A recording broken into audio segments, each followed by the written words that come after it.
Tonight's concert starts with the water music, first performed here on the River Thames nearly 300 years ago at a grand boat party for King George I. It was a pageant to rival even recent events, and it was of a scale never before seen or heard on this river.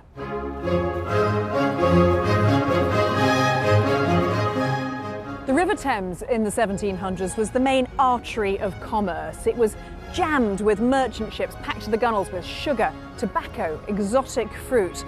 A river throbbing with the bustle of watermen ferrying people backwards and forwards, to and fro, from bank to bank. But the river was also a stage, a theatrical location for displays of pomp and ceremony.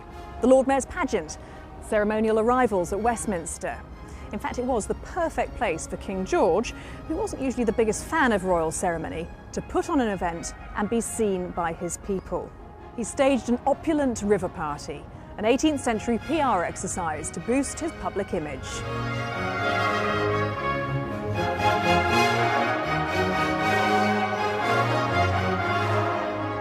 On July the 17th, 1717, the King departed on an open barge from here at Whitehall, bound for Chelsea.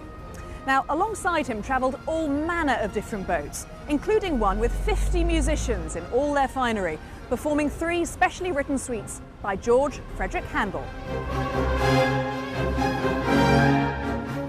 It would have been quite a spectacle. Handel's tunes the perfect accompaniment to the majesty of the royal party. His clever scoring for woodwind and brass ensuring that the triumphant tunes carried across the water so they could be heard by the crowds gathered on the riverbank. The King loved it. An article in the Daily Current reported 50 instruments of all sorts who played all the way from Lambeth the finest symphonies, composed express for this occasion by Mr. Handel, which His Majesty liked so well that he caused it to be played over 3 times.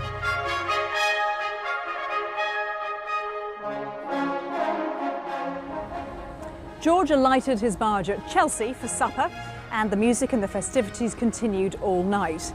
He eventually returned by river, and accounts suggest it was 4:30 the following morning when the King finally arrived back here at St James's Palace. The pageant was a resounding success. The revolutionary water music was like nothing that had been heard here before, and it cemented the German-born Handel's reputation as a national icon and composer of great British music. Tonight at the BBC Proms, we welcome French orchestra Le Concert Spirituel, who are going to faithfully recreate that incredible sound that was first heard here almost 300 years ago.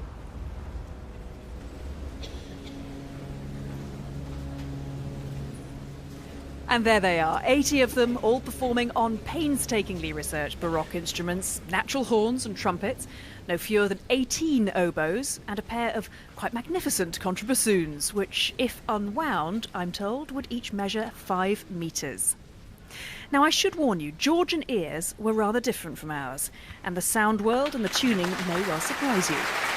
So, to perform the 3 water music suites by Handel, here is the dynamic conductor of Le Concert Spirituel, Hervé Niquet.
After the success of Handel's water music, he became the composer of choice for royal celebrations. So let's fast forward 30 years to the end of a long, slow war in Europe. And George II, as it was by this stage, decided that no expense should be spared for an extravagant celebration in Green Park in the form of an over-the-top firework display.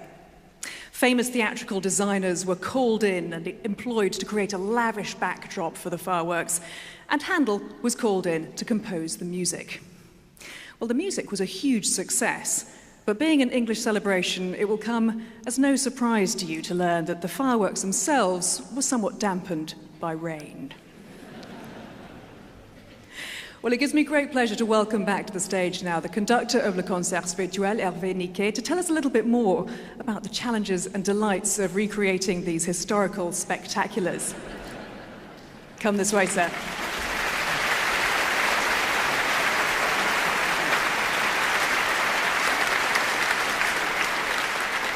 So, monsieur.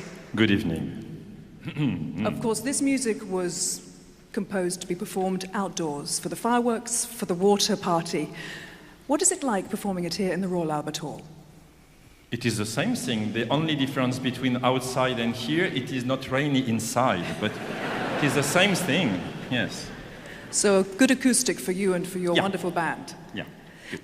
Tell us a little bit more about the difference performing this music on period Baroque instruments compared to modern instruments.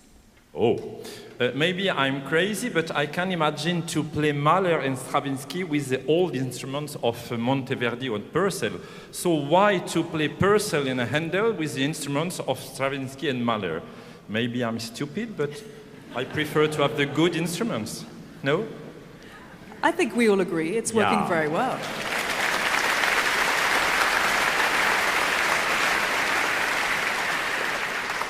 Now tell me, you have a huge number of beautiful musicians here on the stage, Hervé. This one, yes. What is it like to conduct such a huge section of woodwind, of brass? It's like to drive a big van. You could go, but not go backwards. Impossible. But the sound is much better. Yeah. Hervé Niquet, thank you so much for talking to us. Thank you. Now, let the orchestra greet you. Thank you, ladies and gentlemen.